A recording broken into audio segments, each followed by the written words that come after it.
Okay guys, here we go and welcome back to some more exclusive first look gameplay of Total War Warhammer 2. So I hope you have by now had time to check out the gameplay I uploaded earlier on of the quest battle of the Fallen Gates. Great battle, really pleased to be able to finally showcase it to you in full. So now you can take a closer look and get a better feel for the new mechanics and features and units in action of the Lizardmen and the High Elves. But now we're going to take a brief but more in-depth look at the individual units pre-battle. We have their stats, we'll take a look at them, their abilities, and a close-up look of them in-game. So let's jump into it. Okay, so let's begin, of course, with the big man himself, Crocgar, the legendary lord for the Lizardmen for this particular quest battle. Now, apologies that it looks like that Crocgar is about to faceplant the floor. It's just at the moment I paused the game. He's alright, he's on steady legs, so he won't go over, but yeah, it looks like he's just about to tip over the edge, doesn't he, unfortunately, at the moment. But you can still get a good idea of how he looks, obviously. You can see him right up there.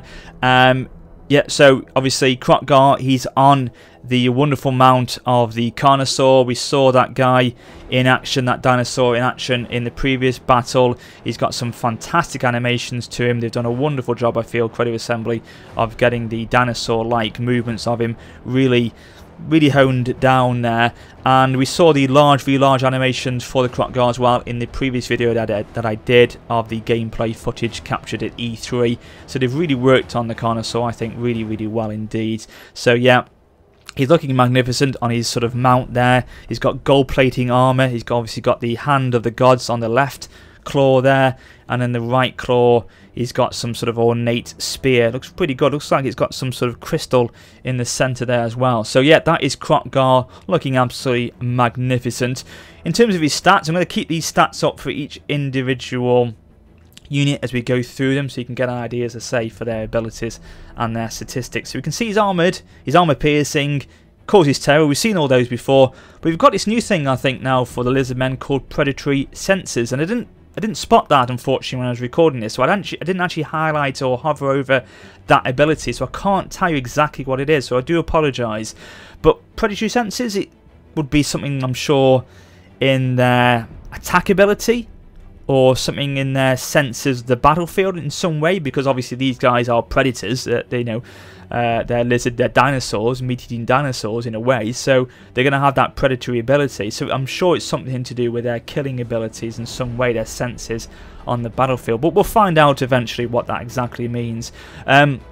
His HP points 5931, very solid in that regard. Leadership is high at 80, as you'd imagine, but his weapon strength 560 there, armor piercing 560. His charge bonus is very good as well. So yeah, Crocgar is a really imposing figure, as you would expect, of course, on the battlefield. We can see you can zooming around him here now. I'm going to zoom in so you can get a bit of a greater look at his armor there.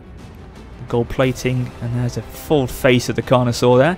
So that's Crocgar. Going over now to the Sora Spears with shields.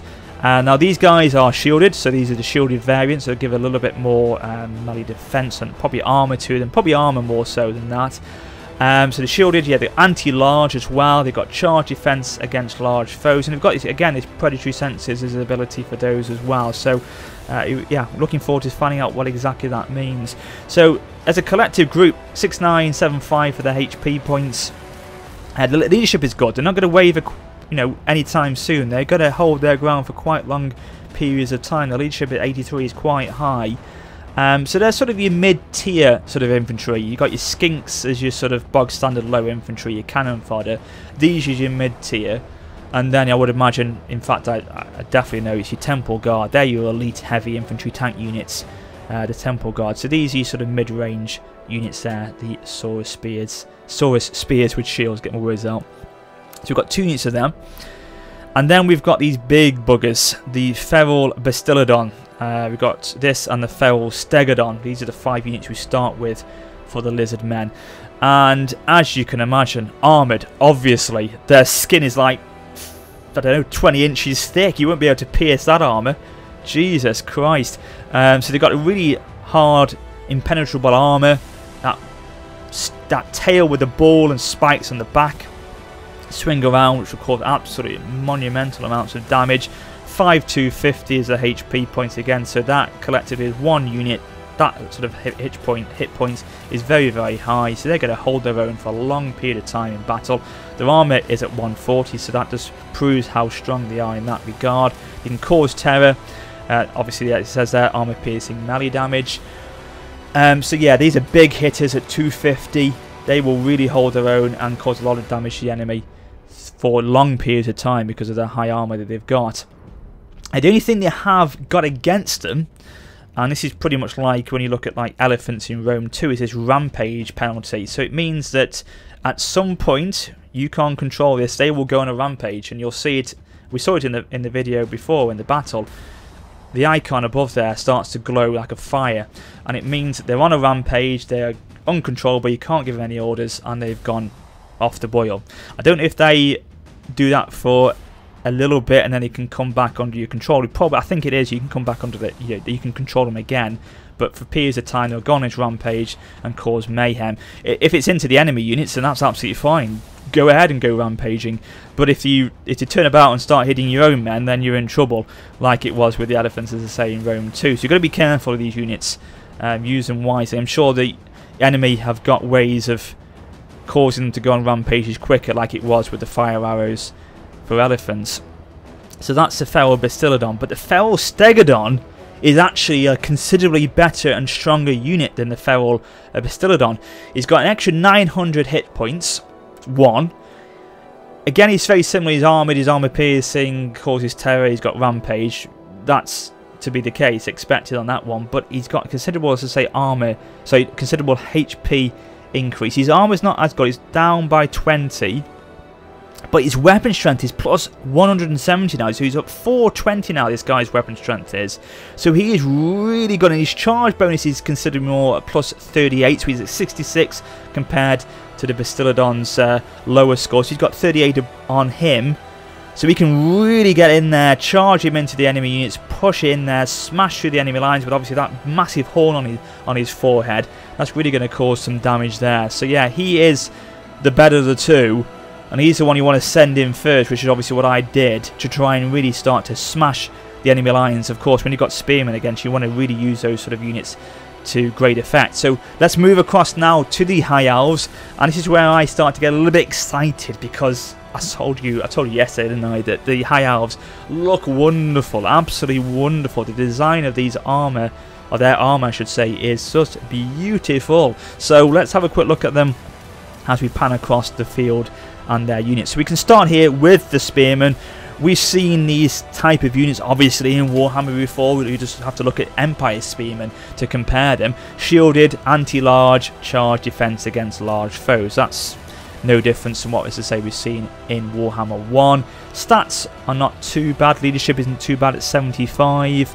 Melee defense, as you would imagine, it's at 52, because these guys are going to form up, stand strong and hold their ground. That's what they're going to be there for. They're the sort of first line of defense against the enemy, in a way to sacrifice themselves for the greater good. And we saw that in this battle when they were trying to hold this choke point of the bridge, which is what you want to be doing with these sort of units. And I believe, from what I can gather from Warhammer 2, there's going to be more choke points in cities as well than there was before. So these sort of units are ideal for that sort of a job. But the appearance of them is absolutely magnificent. Their armour, the shields, looking beautiful with the phoenixes on their logos there. They look absolutely amazing. The spears, just everything about them. The ornate armour is just beautiful. I can't fault that in any way. It's pretty much every single unit in the High Elves. I can't fault them in their appearance. But it's not just about appearance, obviously, is it? But, you know, appearance, you know, makes a bit of a difference. But obviously the stats are the important thing for every unit. But looking at them, they're very, very easy on the eye. And now we've got the Swordmasters of Hoth. I think that's how you pronounce it. And again, appearance-wise, beautiful. The helmets with the plumes, you know, amazing. I love the fact that you can only just about see in some of the units their eyes. That's all you can see. It's very, very imposing. They've got these massive, bloody great swords, two-handed weapons, and you can again compare them to, you know, great swords of the Empire. Armoured, armour piercing, anti-infantry, melee attack is only 36. Melee defense is 42, but it's their weapon strength again, that armor piercing damage that they can cause. They really can smash through any of the lines quite considerably.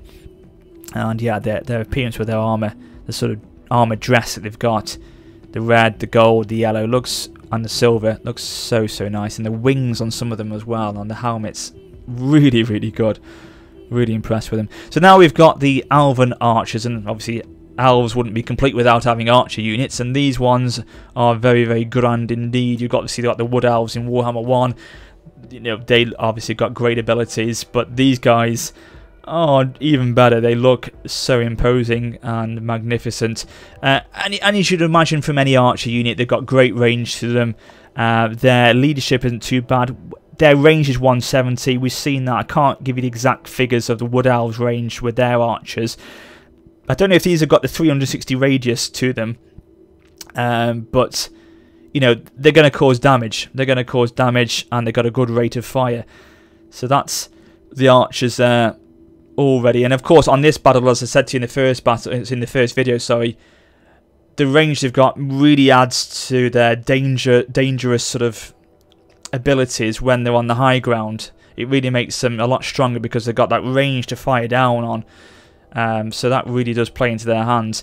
So now, talking about dangerous firing and artillery, we've got the Eagle Claw bolt throwers here. So these are armor-piercing missiles and multi-shot ammunition. This is where I said to you a few days ago, this is where they're really deadly, because they don't just fire one bloody bolt, they fire about 20 in one go. So you can imagine that into a group of enemy units. That's going to cause absolute devastation. And I think I actually zoom in here and really do zoom in and emphasise the fact they've got 20 bolts. So you can see there, yeah, just hovering over their abilities here. Multi-shot rounds, yeah. They can't want to have to stand their ground there, I think. And they've got melee defense and magical resistance. But yeah, look at that, 20 bolts to each range of fire. That's pretty impressive. And oh my god, yeah, this is where I get really excited, because the White Lions of Chase here. Or is it Crace? White Lions of Crace, isn't it? These two-handed weapons, two-handed axes, looking beautiful. The ornate axes really sitting nice there. Now they've got these white lions on the back there, on the shoulders, I should say, of their armour. Now that actually gives them an ability, Lion Cloaks. It must give them an increase in probably leadership, does it? Because look at their leadership, it's plus. It's 85, it's got a plus bonus there, so I think Lion Cloak gives them an increase in their morale on the battlefield. The Forest Striders, armor piercing and armoured. So Forest Striders, what does that mean? Does that probably mean they actually have an ability to fight stronger in forests, in woodland areas of the battle maps, maybe? I'm not too sure, but yeah, you can imagine, again, like the Great Swords, their armor piercing damage is high, so they can give quite a lot of damage when in melee combat. So there, yeah, the White Lions of Crace. And we've got some more Eagle Claw bolt throwers there. We've got some more archers just to the rear of them. So they're a nice, strong contingent of forces there, really on that high ground, ready to fire down onto the Lizardmen as they approach. And then going further back, we've got the main bulk of the enemy force now. And again, some units we've seen and some new units here. So, God, look at this cavalry. Silver Helms. Right then. Oh my God. Talk about, you know, throwing everything at them. Wings galore. The horse armour, their own helmets, the shoulder pads, the elbows. Good Lord. Everything's got wings on it. So, yeah, these are shock cavalry. So we're looking at these and thinking, well, what can you compare them to? In terms of their HP, I think it's around about Black Knight level for the Vampire Counts, I think. Charge bonus 54, leadership 82, speed 76, armor 90. So they're not the best for their statistics. I would say there's much better cavalry out there. Blood Knights will be considerably better, and like the elite cavalry you've got for the Empire. But still, you know, armored and anti-infantry, they will cause a little bit of damage, especially with that charge bonus into the enemy line. So they will do a fair amount of damage. It won't be massive, but still, they are an effective unit to have on the field of battle. So they've got a couple of units of those. So 2 units of silver helms over there on the left with their lances. I mean, the lances will be probably quite a deadly weapon to have when you're charging in. So zooming across there. Now we've got these guys. These are more lighter skirmisher sort of units, and these are called the Illyrian Reavers. These are very fast, very agile, and they offer vanguard deployments. So in terms of what they can do, obviously they can get behind enemy lines. They've not got as much HP points, and their charge bonus, etc. weapon strength is not as good as it was with the silver helms, but still they can outmaneuver enemy opponents, hassle them, kite them, use them for quick charges in, get them out, and utilise that fast pace that they've got to them. And that vanguard deployment will obviously, it always does, comes in useful on the battlefield.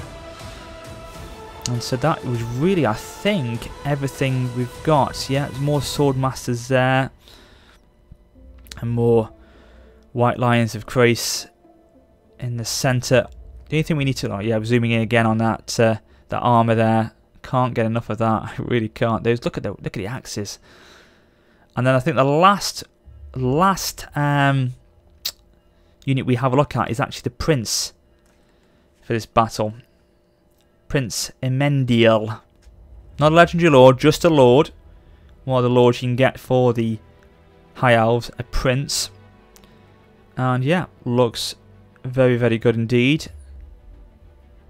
As you would expect a High Elf prince to look. Like the shield design he's got there as well. I'm trying to think, has he got, just have a quick look at his statistics. So he's okay, 2774 when you compare him to a legendary lord. Obviously he's not got as much health points as they have got. His weapon strength is pretty good though, 400 for that. His leadership is high. Melee defense 72 and melee attack at 60 is not bad. He's armored and shielded, and he's a melee expert. So he's your melee legendary. So he's your melee equivalent of a lord, basically. That's what he is for the High Elves. You've obviously got then a mage or a magic specialist that you can obviously have as well. But this is the lord you want for melee combat.